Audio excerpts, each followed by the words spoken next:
اعوذ باللہ من الشیطان الرجیم بسم اللہ الرحمن الرحیم رب اشرح لی صدری ویسر لی امری واحلل عقدۃ من لسانی یفقہوا قولی۔ السلام علیکم ورحمۃ اللہ وبرکاتہ۔ کیسے ہیں اسٹوڈنٹس آپ سب؟ امید ہے کہ آپ ایمان اور صحت کی بہترین حالت میں ہوں گے۔ آج کا جو ہمارا ٹاپک ہے وہ ہے علمی اور عملی نکات۔ اور علمی اور عملی نکات کے اندر ایسا ہے کہ کچھ آیات جو ہیں، یہ پورا ایک پیج ہے اس طرف، یہ پوری آیات جو ہیں مختلف، جن کے اندر کوئی بہت زیادہ امپورٹنٹ جو ہے میسج ہے اللہ تعالیٰ کی طرف سے، تو ان پہ ایمفسس کیا گیا ہے۔ تو ایسا ہے کہ ان آیات کا ترجمہ نہیں ایگزیکٹ دیا گیا، ان آیات کے اندر لیسن کیا ہے، اس کے اندر میسج کیا ہے اللہ کی طرف سے، اس کو ایک لائن یا 1.5 لائن کے اندر جو ہے یہاں پر لکھا گیا ہے، اور ہم نے اس کو جو ہے یاد کرنا ہے۔ اب ہو تو یہ بھی سکتا ہے کہ میں، جیسے یہ ہے کہ سورہ بقرہ کی آیت نمبر 3 ہے، ایمان کا اظہار عمل سے ہوتا ہے جس میں اولین عمل نماز ادا کرنا ہے، تو میں آپ کو یہ چیز سمجھا دوں تھوڑا اور ایلیبوریٹ کر کے، تھوڑا اس کو بریک ڈاؤن کر کے کہ اس کے اندر کیا ہے۔ لیکن کیونکہ بچوں یہ ہماری دین کی جو ہے وہ ایک ہماری دینی علم بھی ہے، ہمارا بینگ اے مسلم، ہمارا مقصد صرف پیپر کی تیاری نہیں ہونا چاہیے بلکہ آخرت کی تیاری میں بھی جو ہے اس کا ہاتھ ہے۔ اسی کی وجہ سے ہمیں ہمارے جو ہیں وہ سارے وہ عمل جو ہمیں کرنے چاہیے اور وہ جو ہمیں نہیں کرنے چاہیے، ان کا سبق ہمیں اللہ تعالیٰ کی طرف سے اور نبی کریم صلی اللہ علیہ وسلم کی وجہ سے جو ہم تک پہنچا، وہ ہمیں معلوم ہونا چاہیے۔ آخرت کی تیاری کے لیے بھی ضروری ہے۔ تو اگر میں آپ کو صرف یہ بتا دوں تو آپ کو یہ صرف پیپر تک کے لیے تیاری کے لیے یاد ہو جائے گا، لیکن بعد میں ان دا لانگ ٹرم آپ اس کو بھول جائیں گے۔ لیکن اگر ہر جو میسج ہے کسی آیت کا، اس کو بتانے کے سے پہلے میں اس آیت کا ترجمہ اور اس کو یہ بتا دوں کہ اس کے پیچھے حالات کیا تھے جب یہ آیت نازل ہوئی یا یہ بات نازل ہوئی، تو پھر وہ ایک سٹوری کی طرح آپ کے مائنڈ میں اس کے پیچھے جو ہوگا نا حقیقت ہوگی، یعنی کہ اس آیت کے میسج کے پیچھے، وہ آپ کو ہمیشہ یاد رہے گی۔ اس سے یہ ہوگا کہ پھر آپ کو یہ سبق کی طرح یاد نہیں رہے گا، بینگ اے مسلم آپ کو یہ سارے پوائنٹس ازبر ہو جائیں گے، یاد ہو جائیں گے۔ تو ایک اچھی نیت کے ساتھ، ایک اچھے اس ارادے کے ساتھ ہم اس کا آغاز کرتے ہیں۔ تو پہلا ہے کہ ایمان کا اظہار عمل سے ہوتا ہے جس میں اولین عمل نماز ادا کرنا ہے، اور یہ آیت نمبر 3 ہے۔ آیت نمبر 3 ہے الذین یؤمنون بالغیب ویقیمون الصلاۃ ومما رزقناہم ینفقون، یعنی کہ جو غیب پر ایمان رکھتے ہیں اور نماز قائم کرتے ہیں، اور جو رزق ہم نے انہیں عطا کیا ہے اس میں سے اللہ کی راہ میں خرچ کرتے ہیں۔ یہ جو ہے اس آیت کا ترجمہ ہے جس کے اندر سے یہ میسج ڈی کوڈ کیا گیا ہے۔ تو اس کا اچھا اظہار کا جو ہے نا، دیکھیں اگر ہم اللہ تعالیٰ سے زبانی میں کہیں کہ میں اللہ تعالیٰ کو ایک مانتی ہوں اور مجھے اللہ تعالیٰ سے بہت پیار ہے، اور میں اللہ تعالیٰ کے ساتھ کسی کو شریک نہیں ٹھہراتی یا ٹھہراتا، یہ سب کافی نہیں ہے، یہ صرف کہنا کافی نہیں ہے۔ اللہ تعالیٰ کو اپنے عمل کے ذریعے بھی ہم نے اظہار کرنا ہے کہ اللہ تعالیٰ آپ کے سوا کوئی عبادت کے لائق نہیں۔ ہم نے عمل سے اظہار کرنا ہے کہ اللہ تعالیٰ آپ کا کوئی شریک نہیں۔ ہم نے عمل سے اظہار کرنا ہے کہ اللہ تعالیٰ آپ کل شیء قدیر ہیں، آپ میری سانس لینے سے میری آخری سانس تک کی زندگی کے سارے لمحوں کے پلانر ہیں۔ اور اظہار کرنا ہے کہ اللہ تعالیٰ میں سجدے میں ہوں، اور سجدے میں اظہار کرنا ہے کہ اللہ تعالیٰ آپ نے کہا ہے کہ میرا بندہ سب سے قریب مجھ سے سجدے میں ہوتا ہے، تو میں سجدے میں ہوں، میں آپ کے سامنے سر جھکا کر، سر تسلیم خم کر کے آپ کے سامنے پوری عاجزی اور انکساری کے ساتھ آپ کے سامنے ہوں، میں آپ کا بندہ ہوں، میں آپ کے سامنے آپ کی ایک وہ مخلوق ہوں جس کو آپ نے بہت پیار سے اشرف المخلوقات بنایا ہے۔ اللہ تعالیٰ میں آپ کے ساتھ اپنی محبت کا عملی اظہار کرتا ہوں، قیام میں، رکوع میں، سجود میں کھڑا ہوتا ہے اللہ اکبر کہہ کے، بالکل ایسے ہی جیسے اگر ہم اپنا آپ سرنڈر کرتے ہیں تو ہم ہاتھ اٹھا کر کہتے ہیں کہ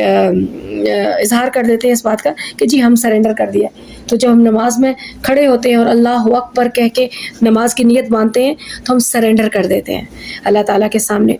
اور اس کے بعد پھر ہمارے رکوع اور سجود میں محبت کے تقاضے مومن جو ہے وہ اپنے اللہ سے، اپنے معبود سے ادا کرتا چلا جاتا ہے۔ اس کا سب سے خوبصورت انداز تب ہوتا ہے جب وہ سجدے میں گر جاتا ہے۔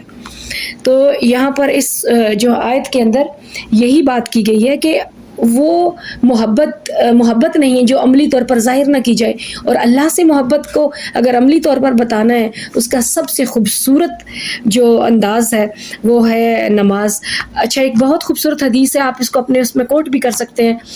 کہ، اور آپ اس کو نوٹ بھی کر سکتے ہیں کہ رسول اللہ صلی اللہ علیہ وسلم سے ایک صحابی نے پوچھا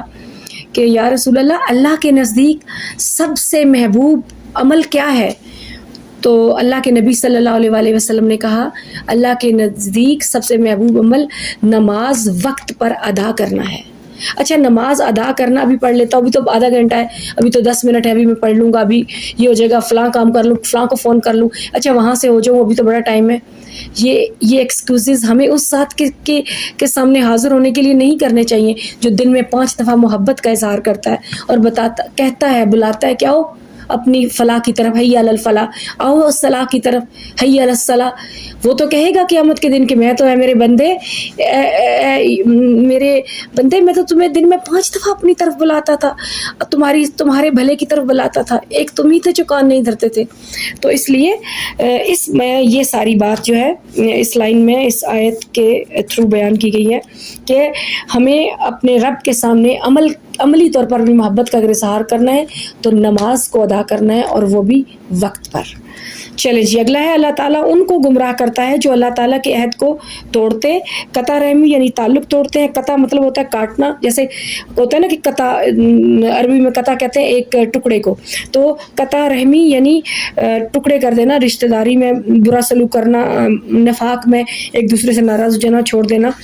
اور زمین پر فساد مچاتے ہیں۔ اب یہ سورہ بقرہ کی جو ہے نا یہ آیات ہیں۔ اچھا، ابھی دیکھیں، اگر میں آپ سے کہہ رہی تھی نا کہ میں ان کو آیات کے ذریعے آپ کو بتاؤں گی، اب اگر آیات کے ذریعے نہ بتاؤں تو آپ کو یہ بات سمجھ نہیں آئے گی کہ اللہ تعالیٰ ان لوگوں کو گمراہ کرتا ہے جو اللہ کے عہد کو توڑتے ہیں۔ اب اللہ میاں گمراہ کرتے ہیں، اگر میں صرف اس لائن کو کروں تو مے بی کہ not digestible for you as well as real meaning is concerned، آپ کو سمجھ صحیح طرح نہیں آئے گا کہ اللہ تعالیٰ تو نہیں نا گمراہ کرتے، تو یہ کیسے ہو گیا؟ تو وہ اس طرح ہے کہ یہاں پر ہے کہ اللہ تعالیٰ نے جو ہے وہ مچھر کی جو پر ہے اس سے بھی کم حیثیت ہے ہماری اس دنیا کی زندگی کی۔ جب یہ بات آئی تو جو قریش مکہ اور باقی سب تھے جو رسول اللہ کو آخری نبی ماننے کو ہی نہیں تھے تیار، تو وہ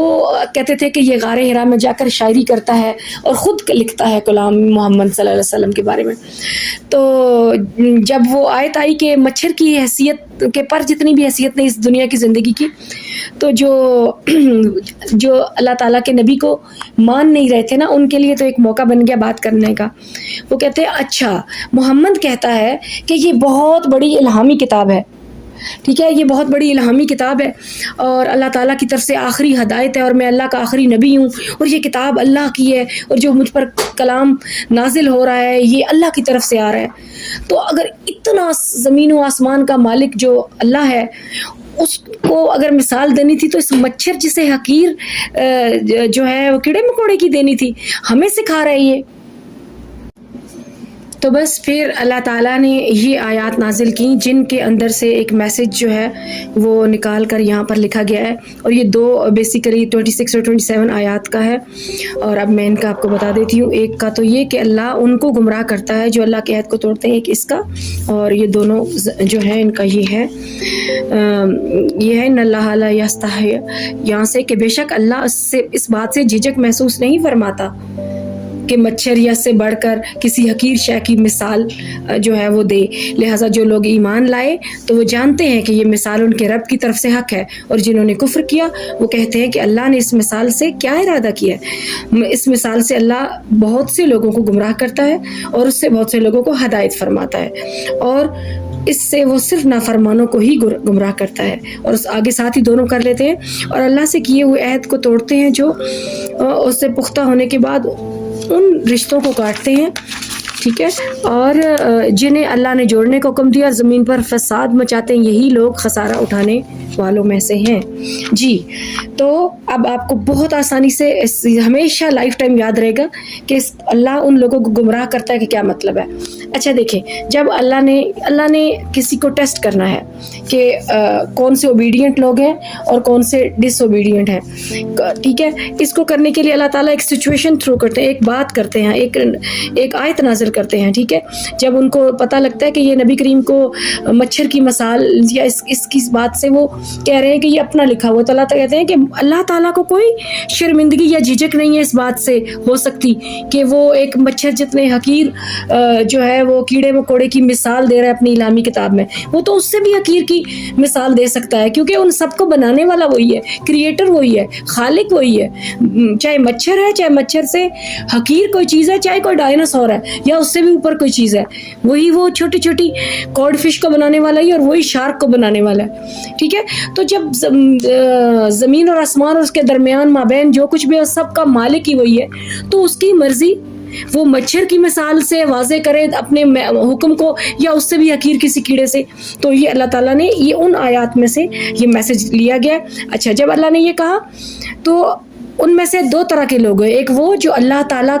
کو نہیں مانتے, صرف اللہ کی بھی مانتے ہیں. ٹھیک ہے, صرف اللہ کو ماننے سے ہی جو ہے وہ انسان کی اطاعت مکمل نہیں ہوتی, فرما برداری اللہ کی ماننے کو سے بھی ہوتی ہے کہ اللہ نے جو کہا اس پر عمل کیا جائے.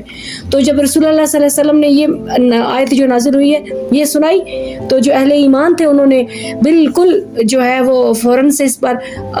ایمان لائے اور کہا کہ بے شک اللہ کی قدرت میں سب کچھ ہے, وہ مچھر اور سے کم کا کیڑے مکوڑوں کا بھی مالک ہے, وہ کسی کی بھی مثال دے سکتا ہے. اور جو گمراہ لوگ تھے, جن کے دلوں میں کجی تھی, جن کے دلوں میں بغض تھا, حسد تھا,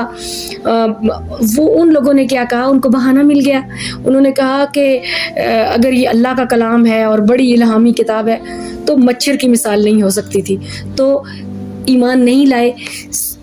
سچویشن مثال ایک دے دی گئی, کچھ جو ہیں وہ مان گئے وہ فلاح پا گئے, وہ ایمان والوں میں ہو گئے, اور جو نہیں مانے وہ گمراہ تھے, ان کے دلوں میں کجی تھی, ان کے دلوں میں حسد تھا, ان کے دلوں میں بغض تھا. تو بس پھر اللہ تعالیٰ جن کے دلوں میں بغض ہو اور جو ہدایت طلب نہ کرتے, کیونکہ یہ واضح اسٹوڈنٹس دل میں بٹھا لیں, روح میں بٹھا لیں, اللہ تعالیٰ ہدایت صرف اس کو دیتا ہے جو اللہ سے ہدایت طلب کرتا ہے. تو اللہ تعالیٰ کے بھیجے گئے کلام کو جو نبی صلی اللہ علیہ وسلم پر اللہ نے بھیجا, اس کے اوپر کچھ لوگوں نے جو دل میں نفرت رکھتے تھے, کجی رکھتے تھے, انہوں نے اس کے اوپر اس کو مانا نہیں, بلیو نہیں کیا, اور وہ گمراہ ہو گئے. تو اللہ گمراہوں کو مزید گمراہ کرتا ہے. جیسے ایک آیت ہے کہ ختم اللہ علی قلوبہم ولا سمعہم ولا ابصارہم غشاوۃ ولہم عذاب علیم, کہ اللہ تعالیٰ نے ان کے دلوں پر مہر لگا دیا, ان کے کانوں پر, ان کی آنکھوں پر پردہ, اور وہ اب جو ہے لوٹنے والے نہیں ہیں. اور ایک جگہ اور بھی کہا گیا ہے کہ تم اے نبی ان کو ڈراؤ یا نہ ڈراؤ, یہ ایمان نہیں لائیں گے. تو جو گمراہ تھے ان کو پھر اللہ گمراہ ہی کرتا ہے, کیونکہ ان کے نصیب میں پھر گمراہی مسلط کر دی جاتی ہے, لکھ دی جاتی ہے. کیونکہ جو اللہ کو نہیں مانتا وہ اللہ کی نہیں مانتا, اور جو اللہ کی نہیں مانتا اللہ کے لیے وہ رد ہو جاتا ہے, تو پھر گمراہوں میں ہوتا ہے. اور پھر آگے رشتہ داروں سے قطع تعلق جو ہے وہ نہیں کرنا چاہیے, کیونکہ اللہ تعالیٰ نے اس کا مطلب سب سے برے اعمال جو ہیں ان میں یہ ایک عمل ہے کہ آپ اپنے رشتہ داروں سے اور پڑوسیوں سے یا جو بھی آپ کے اہل و عیال ہیں ان کے ساتھ تعلق توڑیں, اور زمین پر فساد نہ مچائیں, اور زمین کے اوپر جو ہے وہ یہ سارا عمل جو گمراہی میں آتا ہے اور فساد میں آتا ہے اس سے اللہ تعالیٰ نے منع فرمایا. آگے ہے اللہ تعالیٰ کے حکم کے خلاف ورزی اور تکبر کرنا شیطانی عمل ہے. اچھا دیکھیں, اگر یہ لائن صرف میں آپ کو سمجھاؤں تو آپ کو صرف کچھ دیر یاد رہے گی, لیکن اس کے پیچھے جو بات ہے اگر یہ آپ کو سمجھ آ گئی تو دیکھیں آپ کو فوراً سے یہ ساری زندگی کے لیے یاد رہے گا. یہ ہے آیت, وَإِذْ قُلْنَا لِلْمَلَائِكَةِ اسْجُدُوا لِآدَمَ فَاسْجَدُوا إِلَّا إِبْلِيسَ, یہ جو ہے یہ آیت ہے. اور یاد کرو جب ہم نے فرشتوں کو حکم دیا, ٹھیک ہے, کہ آدم کو سجدہ کرو, سب فرشتوں نے سجدہ کیا سوائے ابلیس کے, اس نے انکار کیا اور تکبر کیا اور وہ کافروں میں سے ہو گیا, اور وہ رد ہو گیا. اب آپ کو پتہ چلی, اگر میں صرف یہ لائن آپ کو سمجھاتی تو آپ کو یہ بات پتہ نہ چلتی کہ کس سینیریو میں قرآن مجید میں موجود ہے. یہ قرآن مجید کی سورہ آیت نمبر 34 سے لی گئی ہے, اور آیت نمبر 34 میں اللہ تعالیٰ نے کہا ہے, اور ہم نے جب فرشتوں کو حکم دیا کہ آدم کو سجدہ کرو تو سب نے سجدہ کیا سوائے ابلیس کے, اور وہ تکبر میں آ گیا. اس نے کہا کہ میں تو آگ سے بنا ہوں, اس مٹی کے بنے ہوئے سے جو انسان بنا ہے, میں اس کو سجدہ کروں, یہ میرے برابر ہے ہی نہیں. تو اس کا تکبر اس کو لے ڈوبا, اور کیونکہ یہ شیطان نے تکبر کیا تھا تو اس دن سے لے کر قیامت تک تکبر کرنا شیطانی عمل کے طور پر جانا جائے گا, اور اس کی سزا جو ہے وہ اصحاب الجنہ کے طور پر نہیں بلکہ اصحاب النار یعنی کہ دوزخیوں میں, یہ دوزخیوں کا عمل ہے کہ جو تکبر کرتے ہیں. ٹھیک ہے, تو اب آپ کو یہ جو لائن ہے کہ اللہ تعالیٰ کے حکم کی خلاف ورزی اور تکبر کرنا شیطانی طرز عمل ہے, یہ ایک صرف ڈی کوڈ ہوا ہوا میسج ہے, لیکن یہ کس آیت سے ہوا ہے وہ اب آپ کو کیونکہ پتہ چل گیا, بیک گراؤنڈ آپ کا اس کی میننگ کا آپ کے مائنڈ میں بن گیا, تو اب آپ کو یہ انشاءاللہ العزیز لائف ٹائم یاد رہے گا کہ یہ اس وقت کے بارے میں بات ہے کہ جب آدم کو سجدہ کرنے کے لیے اللہ نے فرشتوں سے کہا. آگے ہے انسان کی عظمت اس بات میں ہے کہ بھول یا خطا ہو جائے تو فوراً توبہ کر لے. یہ دیکھیں, فَتَلَقَّى آدَمَ مِن رَبِّهِ کلمات فَتَابَ عَلَيْهِ إِنَّهُ هُوَ التَّوَّابُ الرَّحِيمُ, اور اپنے رب سے توبہ کے کچھ کلمات سیکھ لیے آدم علیہ السلام نے, تو اللہ نے ان کی توبہ قبول فرمائی, اور بے شک وہ بہت توبہ قبول کرنے والا اور نہایت رحم کرنے والا ہے. ٹھیک ہے, تو یہ جو انہوں نے اللہ تعالیٰ سے انہوں نے جو آدم علیہ السلام تھے, جب انہیں پتہ چل گیا کہ انہوں نے شیطان کے بہکاوے میں آ کے غلطی کر دی ہے, تو آدم علیہ السلام نے رو کر گڑ گڑا کر سجدے میں جا کر اللہ تعالیٰ سے اپنے معبود سے معافی مانگی. اللہ تعالیٰ نے انہیں کلمات سکھائے توبہ کرنے کے کہ رب سے کیسے توبہ کی جاتی, کیونکہ ذرا آدم کا وجود آیا تھا نا, حضرت آدم علیہ السلام کو اللہ تعالیٰ ایک ایک بات سکھا رہے تھے, ہر ایک بات, جیسے دنیا مر بھیجا اگلی آیت میں, تو بھی ان کو کہا کہ ہدایت میری طرف سے آئے گی. تو جب آدم علیہ السلام نے معافی مانگی اللہ تعالیٰ سے رو کر گڑ گڑا کر, تو اللہ تعالیٰ نے انہیں معاف کیا, اور بے شک اللہ تعالیٰ توبہ قبول کرنے والا ہے, اور اللہ تعالیٰ توبہ کرنے والوں کو پسند کرتا ہے. ٹھیک ہے, کیونکہ جب ہم اپنی کسی خطا پر توبہ کرتے ہیں نا اللہ تعالیٰ سے, تو اللہ تعالیٰ کو یہ ہماری اطاعت کا میسج یہ جاتا ہے کہ ہم اپنے اللہ کو ملک السماوات والارض مانتے ہیں, اور ان کا کوئی معبود نہیں مانتے, اور ہمیں پتہ ہے کہ ہماری پکڑ ہے اور وہ ہم اس کے جواب دہ ہیں, تو اسی لیے ہم اللہ سے معافی مانگ رہے ہیں نا. تو بیسیکلی ہماری اطاعت کا یہ بہت خوبصورت انداز ہے جو اللہ کو بھاتا ہے, کہ جب انسان سے غلطی ہوتی ہے وہ ڈرتا ہے کہ اللہ کا سامنا کیسے کرے گا, یہ غلطی ہو گئی ہے, سجدے میں جاتا ہے, معافی مانگتا ہے, روتا ہے, گڑ گڑاتا ہے, تو میرا رب جو ہے وہ رحیم الرحمن الرحیم ہے, تو وہ معاف کرنے والا نہایت مہربان ہے, وہ معاف کرتا ہے. اور اس کو یہ انداز اچھا لگتا ہے جب بندہ خطا کر پھر اللہ کی طرف دوڑ کر جاتا ہے اور گڑ گڑا کر معافی مانگتا ہے اور روتا ہے. تو اللہ کی بزرگی کا اور بندے کی بندگی کا جو ہے ایک بڑا خوبصورت انداز ہوتا ہے کہ ایک رو کر ہاتھ اٹھاتا ہے اور دوسرا اس کے آنسو جو ہے ان کو سکون میں بدل دیتا ہے, اس کو معاف کر کے میرا رب بے شک. اور اس کے بعد یہ اس بارے میں بات کی گئی ہے.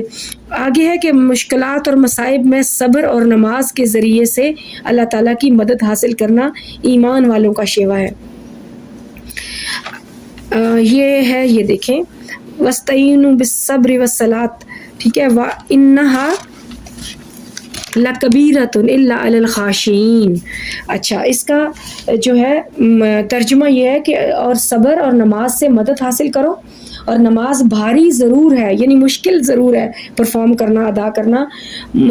بھاری معلوم ضرور ہوتی ہے, مگر ان کے کو نہیں جو خشوع یعنی پورے دھیان اور عاجزی سے پڑھتے ہیں. اچھا, نماز اگر آپ اس کو جو ہے نا وہ ایک اپنے اوپر ایک ڈیوٹی سمجھ کے صرف, اور اس کو بس اس کو ادا کرنا ہے, خیر وہ ڈیوٹی تو ہے اور ادا بھی کرنی ہے ہر صورت میں, چاہے شیطان کتنا بھی بہکائے, چاہے دل میں وہ بڑا ڈاکٹر اسرار کا ایک بڑا خوبصورت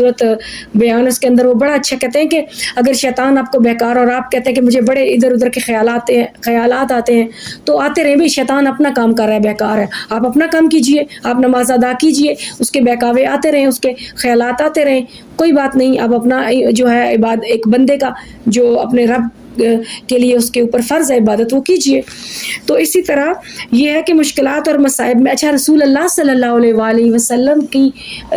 سنت ہے, ان کا طریقہ کار زندگی کا تھا, اس میں یہ شامل تھا کہ رسول اللہ جب مشکل میں ہوتے یا کسی بات پہ پریشان ہوتے تو فوراً نماز کے لیے کھڑے ہو جاتے, یا پھر حضرت بلال کو اذان نماز کا وقت ہونے والا ہوتا تو بلال کو بلاتے اور کہتے کہ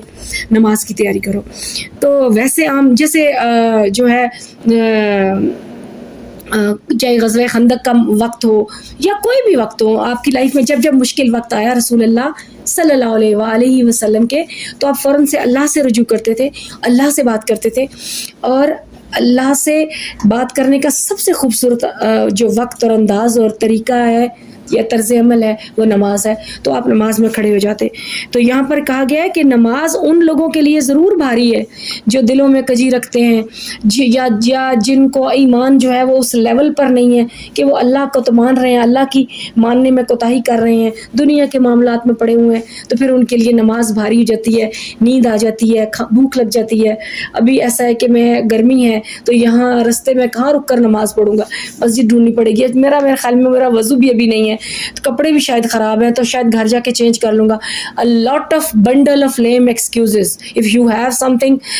not much positive or much pure in your mind as well as your religion is concerned, your duty is concerned, your salah is concerned, تو پھر آپ کیا ہوتا ہے کہ ہم lot of bundle of جو ہے وہ excuses ہمارے پاس آ جاتے ہیں, اور ہم وہ شیطان کی طرف سے ہوتے ہیں. وہ اذکر وہ کرتا ہے انسان کے کان میں کہ لیٹ کرو, اچھا دیکھو تمہیں گرمی لگ رہی ہے, ایسا کرو نہا کے پڑھ لینا, ابھی تو بڑا ٹائم ہے, اوہو مہمان آ گئے ہیں, چلو اگلی نماز کے ساتھ پڑھ لوں گا. مطلب نماز کو ہم اتنا ایزی لے لیتے ہیں کہ جیسے مطلب کوئی بھی دنیا کا کام, جبکہ سب سے پہلا سوال ہی اس کے بارے میں ہے. تو مشکلات اور مصائب میں اہل ایمان کا یہ وتیرہ رہا بعد میں, اور پہلے نبی کریم صلی اللہ علیہ وسلم کی زندگی کا طرز عمل رہا کہ وہ مصائب میں یعنی مصیبتوں کی جمع ہے,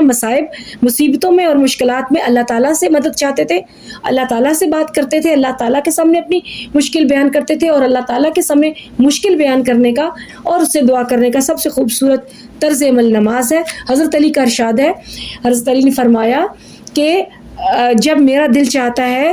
کہ میرا رب مجھ سے بات کرے تو میں قرآن پڑھتا ہوں کیونکہ وہ کلام اللہ ہے, اور جب میرا دل چاہتا ہے کہ میں رب سے بات کروں تو میں نماز پڑھتا ہوں. تو اس لیے جب ہمیں رب سے بات کرنی ہو, اپنی مشکلات کے بارے میں, اپنے مصائب کے بارے میں اسے بتانا ہو, تو سب سے خوبصورت بہترین بینگ اے مومن طرز عمل جو ہے وہ نماز ہے. اللہ تعالیٰ ہم سب کو نماز پر قائم رہنے کی توفیق عطا فرمائے. اسی طرح 5 کر کے ہم اس کے لیکچر یہ 1 ہو گیا, اگلی 5 جو اگلے لیکچر میں انشاءاللہ العزیز باتوں کی فیڈ بیک دیجیے گا کمنٹس کے اندر. کچھ اور پوچھنا ہو وہ بھی کمنٹس میں آپ پوچھ سکتے ہیں, اور چینل کو سبسکرائب اور جو ہے وہ لائک بھی کیجئے, اور اس کی بیل آئیکن کو بھی پریس کر لیجئے. اس سے یہ ہوگا کہ آپ کو جتنے اسلامیات کے آگے چل کے آپ کو عمرانیات کے لیکچرز اس میں شامل ہوں گے, اور اس کے بعد سائیکالوجی کے لیکچر بھی اس کے اندر ہوں گے. تو آپ اس سے بنے رہیے تاکہ آپ کو ان سب تینوں مضمون کے بارے میں جو ہے وہ تمام ضروری جو ہے ملتا رہے, مواد بھی, اسٹف بھی, اور آپ اپنی تیاری کے لیے ویل ایکوپڈ ہو سکے. السلام علیکم ورحمۃ اللہ وبرکاتہ.